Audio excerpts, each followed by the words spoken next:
There's no closets, no storage, no basement, no attic, no garage. Do I just have to go farther than even the average minimalist?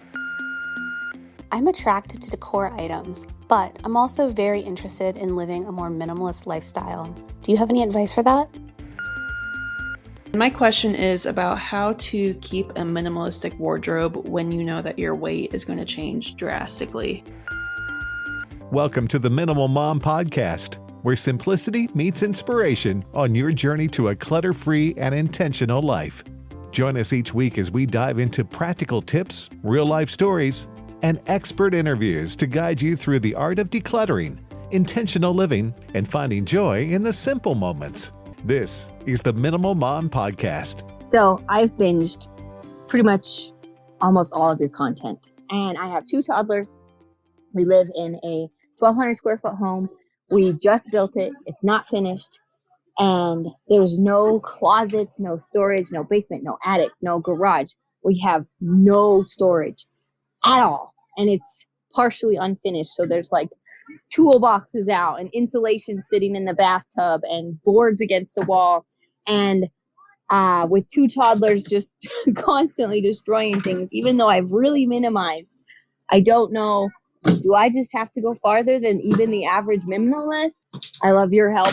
Thanks in advance. Well, Casey, I think that's an awesome question. There's always, even for those of us who have closets and attics, there's always that struggle of like, should I go further with minimalizing or are we good where we're at?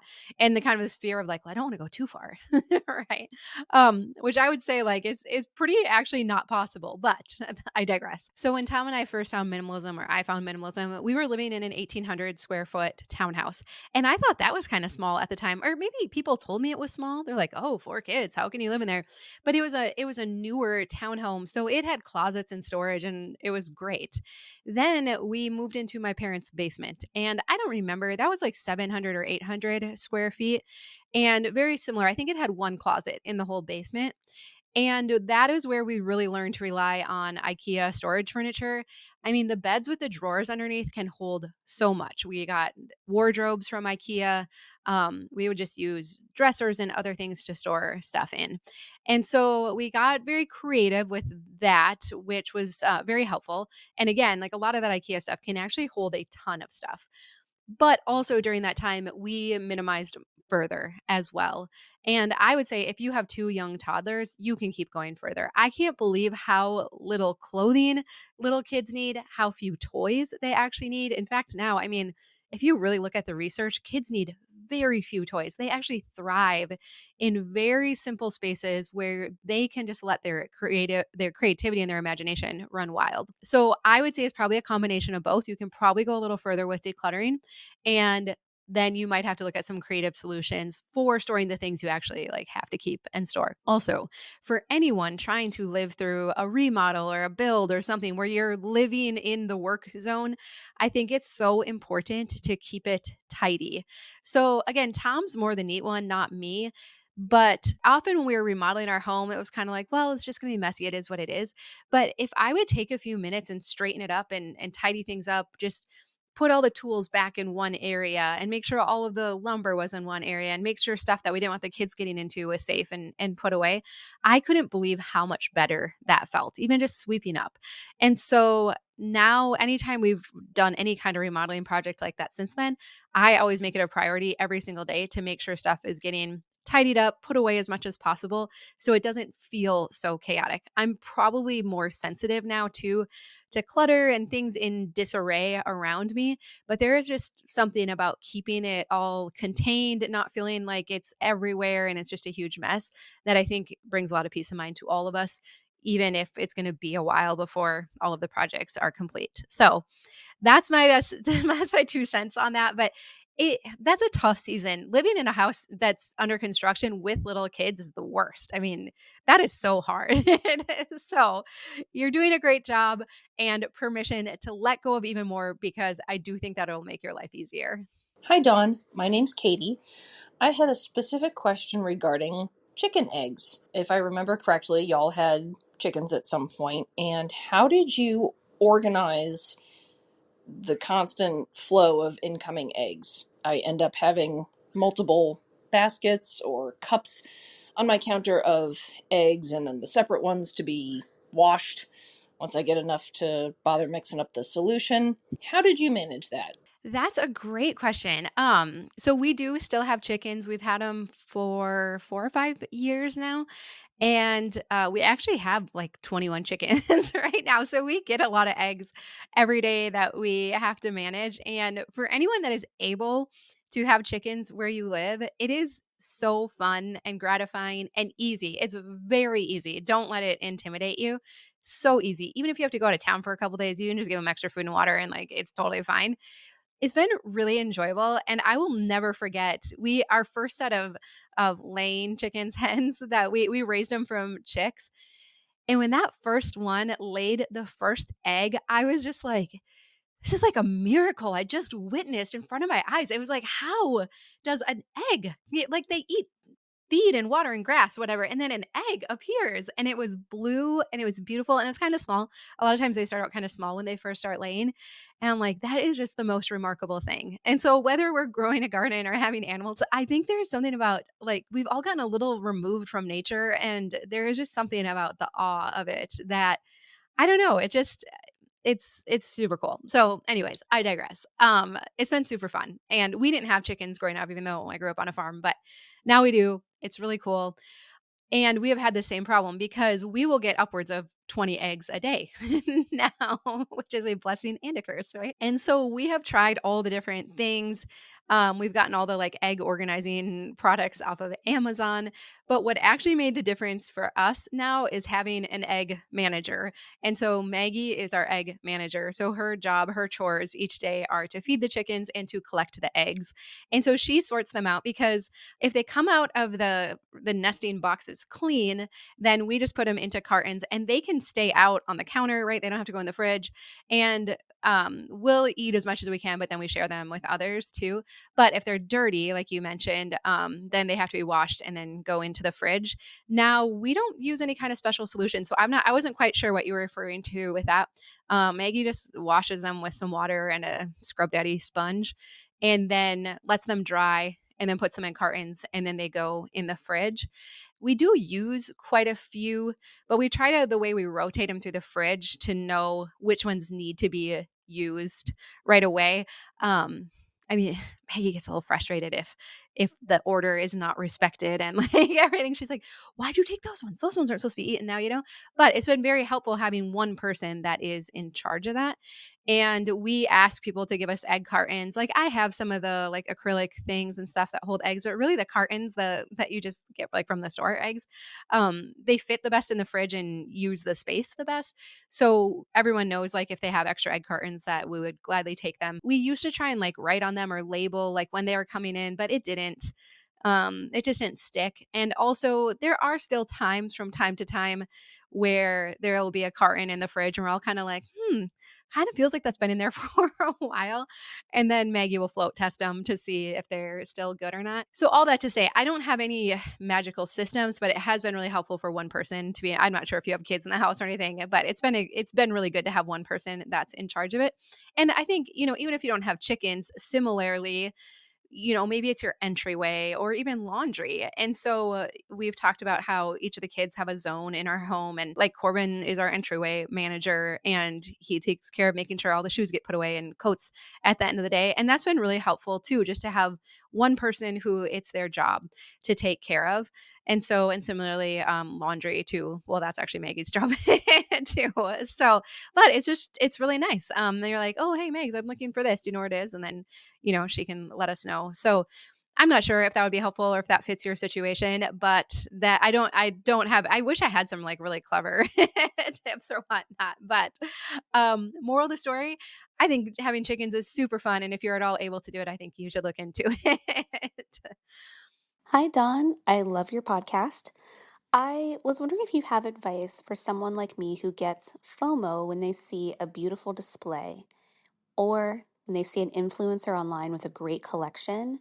I'm attracted to decor items. I love decorating my home and making it cozy, but I'm also very interested in living a more minimalist lifestyle. I find that the two things are sometimes in conflict, and I'm having a hard time parting with antiques and decor, even though they take up a lot of space, I tend to just think, oh no, if I see somebody with this collection, I might feel sad that I let it go. I think that's such a good question, Amanda. I definitely resonate this. I love interior design and home decor. The first house my brother and I bought together, it was built in, I don't know, the early 1900s. So it had really cool woodwork, and I loved finding like old fashioned pieces of furniture and decor and things to put into it. And then when we sold that house, I moved out. I boxed up most of the stuff, and it stayed in my parents' shed for a long time. And I don't know, it's probably a couple years ago. I think my brother was going through it. He's like, I am bringing these bins over to your house. And he did. And so here I was like in our driveway in front of our garage with these bins of stuff. And I'm going through and I'm like looking at everything. I'm like, I had so much fun finding these pieces and decorating this home and making it feel cohesive, but yet my own. And it was just really enjoyable. And that was one of the first spaces like of my own that I really got to decorate. And I was really proud of it. And I loved it all so much. But then here I was over 10 years later, I don't know, 12, 15 years later, now with all of these things, and really just needing to recognize that it was for a season and it was really fun. But I did not have room in my home now for these things. And nor did I want to try and store them or to find a place for them, that they really were just for that season. And our house now, as you know, is small, and there's not a lot of like display areas. We have our open shelves in our kitchen, and then beyond that, there's like not much. I set a couple of things on top of the bookshelves behind the girls' desk, and like there's just so little places, and while at times it felt a little bit limiting, now I've really embraced it. And like you've maybe seen, I enjoy switching out things on our open shelves seasonally. And I kind of limit it to that. And then what I put, then I'll, put something matching on the kitchen table and stuff. And so I think it's just really zeroing in your home and saying, okay, what areas, and some people like to do their front porch and stuff, like what areas, pick a few areas that you really want to seasonally change things out, whether it's for holidays or just updating it with more current things, and kind of pick out the areas that you want to do that, having like a few of them, and then recognize that probably the rest of the spaces in your home you need to leave more open and clear for breathing room. It's been so fascinating to me how many women I talk to who say, I used to love decorating and all of these design things, but now it feels like clutter. And I've had the same realization that I decorate with much fewer things now because it feels like clutter and it feels like too much.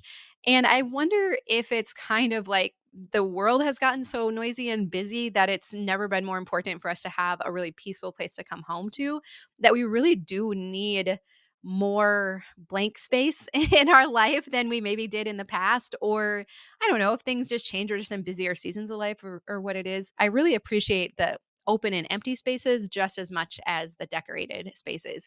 So I think there's finding a balance with it. It's testing out different things, experimenting. It's taking stuff away, saying like, I used to decorate this space this way, but now I'm just gonna try maybe the bathroom vanity. I'm gonna just try having nothing on there for a little while and just see what it feels like, and test it out both ways, and see which way that you prefer. And I do keep one bin of home decor stuff. So I have a few classic pieces, some of my most favorite pieces that I store in there, and I'll store from season to season. But a lot of the stuff I don't keep anymore. Once it's kind of run its course and I'm taking it out of a space, then usually I will end up donating it now. And I don't try to store so much or carry it over from season to season. So I'm not sure if that helps at all, but I do think it's something we learn and figure out as we go, and allowing yourself to kind of test things both ways to see which you prefer. Hi, Don. I'm working through minimizing a lot of stuff with two kids, and I was wondering if you could speak to and provide examples of your and Zoe's memory boxes. I have seen some stuff online, and I know it's personal, but I'm curious what size yours is and pretty much exactly what's in there, how intense you got with holding on to the best. And also, I was wondering if you have any thoughts on movement in getting rid of things, in the sense of getting rid of them as soon as they're completed versus if you get around to it later and it's been sitting there nostalgically for a while, if it has a different effect. I'm curious your thoughts on that, because I feel like as soon as I get rid of things that my kids grow out of, it seems like I'm just good with it, but if they sit at all and I look back at them, I start to be a little hesitant. So thank you so much for all you do. Oh, such great questions, Courtney. So, memory boxes. Memory boxes are so cool. And we recommend that you have one for every single person in your household, yourself included, your spouse included, other adults that might be in your household. And so they can come in various shapes and size. For our family, our memory boxes are a clear Sterilite container that's kind of like a half size of a standard Rubbermaid tote. So it's like the same base size, but it's just not as tall. Cass from Clutterbug, her children's memory boxes are a full size Rubbermaid tote. I do like having clear ones so that you can kind of see what's in there and what it is, but that's given that it's in a place where it's out of sunlight. You don't really have to worry about things fading or that kind of thing. Now, as far as what we put inside, so if I pulled out our kids' memory boxes right now, you would see the hat from the hospital, their the like certificates they get there, the bracelets they wore, the first outfits they wore home from the hospital, and then some of their other favorite outfits, either for holidays or just things they wore a lot. You would see the cards they got that we got in the hospital and for their first birthday, the greeting cards. And then beyond that, we've added things like certificates for piano recitals or other things that they've been part of, small trophies, awards, medals, newspaper articles, programs from plays they've been in or other things. So we don't keep a lot of necessarily like artwork or those types of things, but I do keep in my memory bin if one of the kids makes me something special for Mother's Day or a birthday. If it's very special, if it's special enough to take up room in my memory box, I'll keep it. If it seems like maybe it didn't have a ton of effort and that went into it, it was kind of more like checking the box, like, here's a Mother's Day card, like I made last minute for you, then I don't keep those. So, but here's what's cool about the memory box. Here's how I look at it is that we're curating a special collection of items for our kids that ideally we're going to pass on to them at some point when they move out of our house or when they get married, whenever they want to take over possession of it.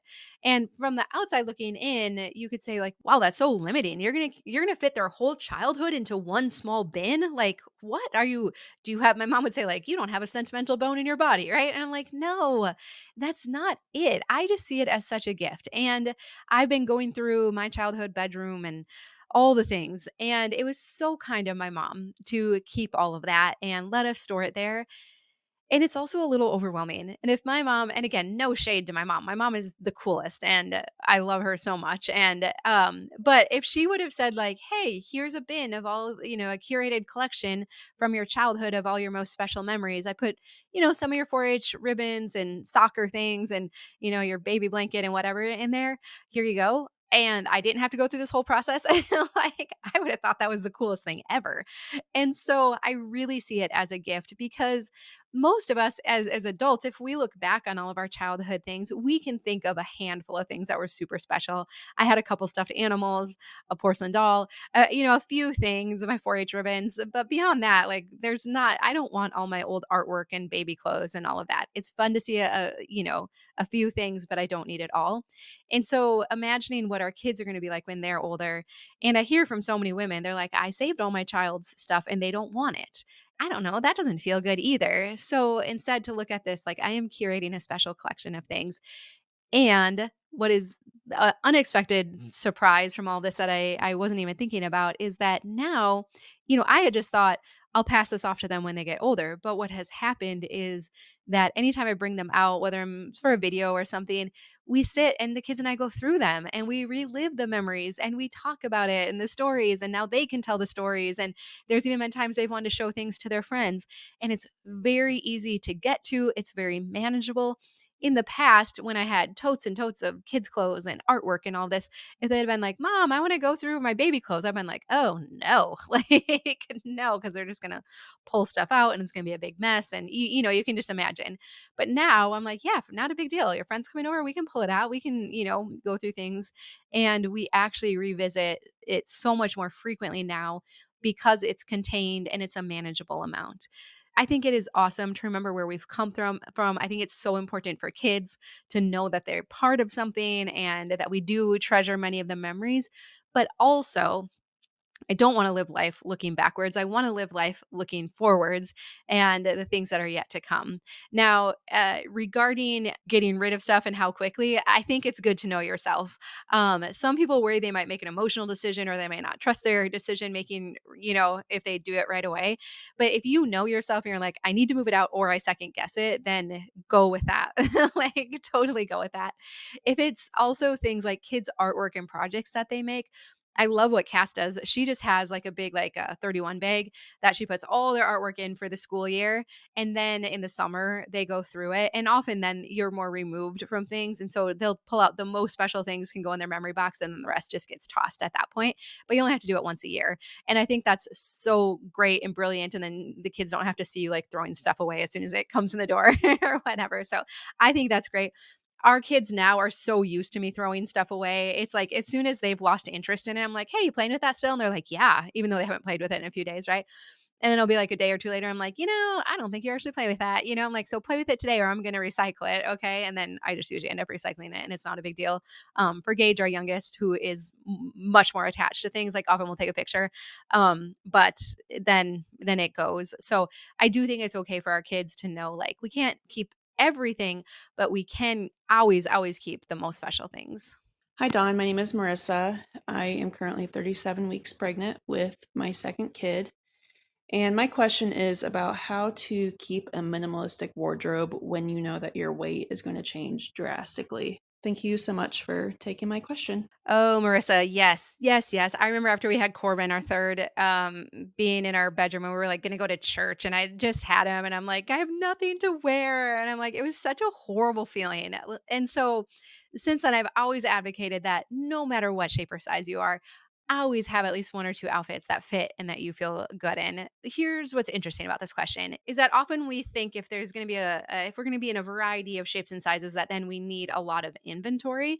And I'm really glad, Marissa, obviously when you're postpartum and in between kids, many women have this question, but I'm really glad that you also acknowledge that I know there are medical instances too. And if you take steroids or different things where you're like, I mean, I hear from you how much weight can fluctuate in such a short period of time and how frustrating that is. So I'm sorry. And that is so frustrating. So the key though is still that at any size, we don't need a lot of clothing. We need stuff that fits and we feel good in, but we don't need a lot. If you take your current size and then you have the other sizes and you're like, I don't know what I should keep or how much or whatnot. Always only keep of any size, only keep your absolute favorites and the high quality pieces. If you have things that you're like, oh, I got this on clearance at Target and I've never really worn it, but maybe when I get smaller I will, don't keep that stuff.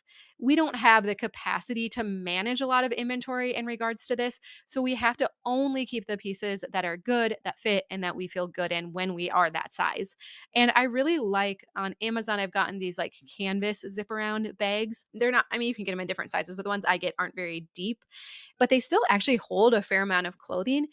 And so what I like about these, they have like a little plastic window on the front, and you can put a piece of paper in there that says large, extra large, 2XL, 3XL, right? And you could literally have a canvas zip around for each of your different sizes.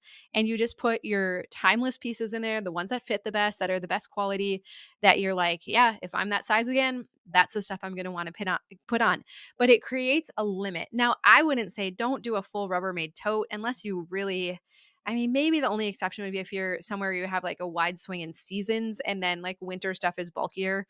Then you might want to have a full size Rubbermaid tote for each size, but you need some kind of container or limit. And so you say, okay, here's my limit for this size, and I'm going to keep what fits in there, prioritizing my most favorite pieces. And then here's the other one for this size, and here's where I'm going to store them. We can handle a fair amount of inventory. It's when it's not organized and when the time comes we need it, like, oh, I'm jumping up a size. I need to be able to get to that stuff quickly. That's when it's stressful. But if we can have it in some kind of container, it's clearly labeled with the size, I can get to it when I need it, then I can pack away the stuff that I had been wearing.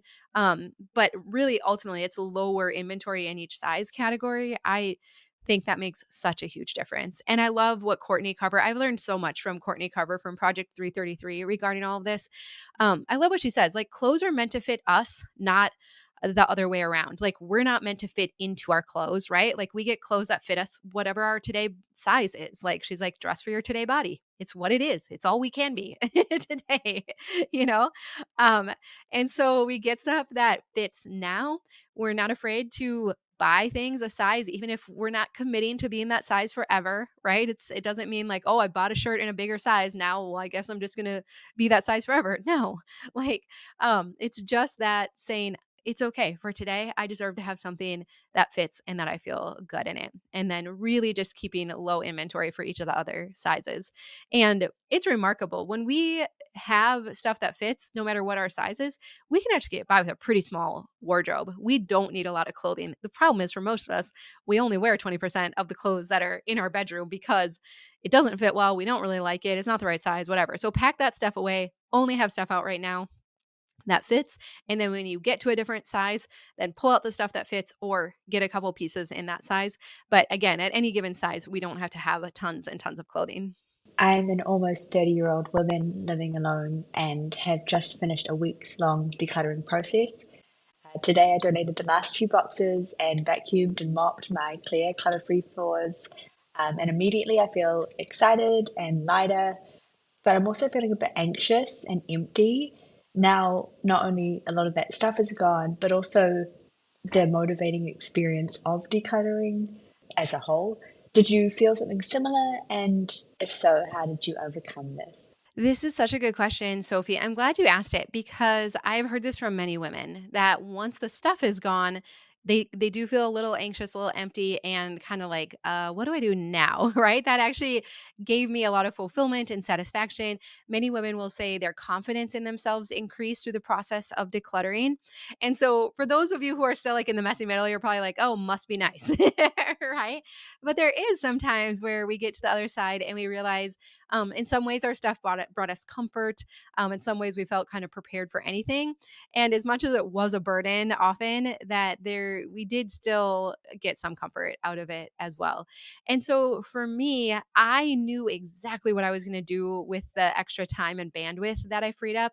I had just started my first blog, I Think We Could Be Friends, and I was really getting a lot of enjoyment and fulfillment out of that.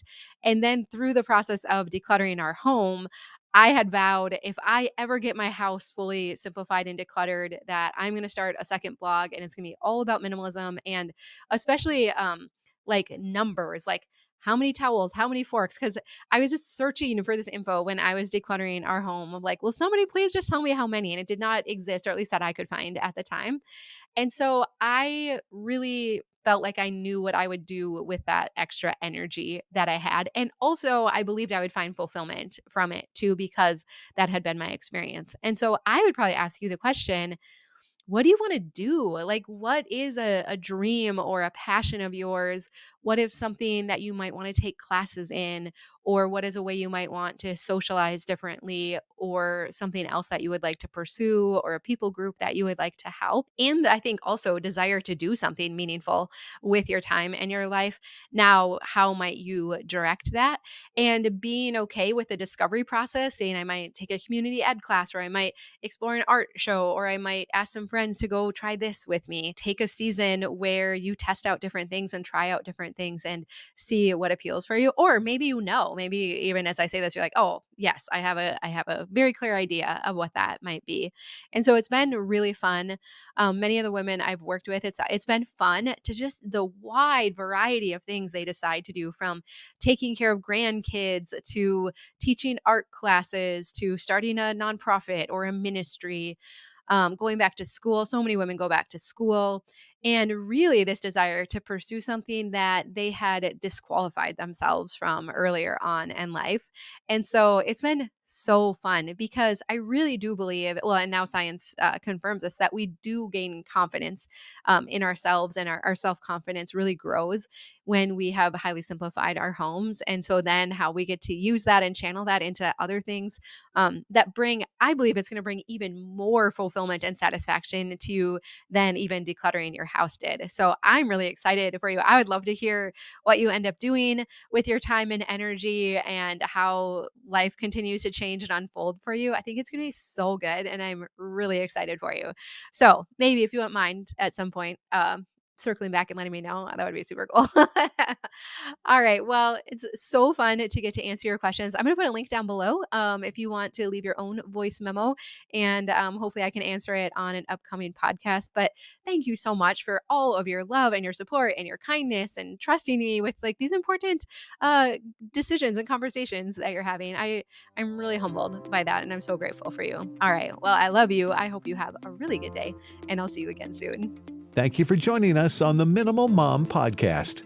If you enjoyed today's show, please subscribe, leave a review, and share it with a friend who might find value in embracing a simplified lifestyle.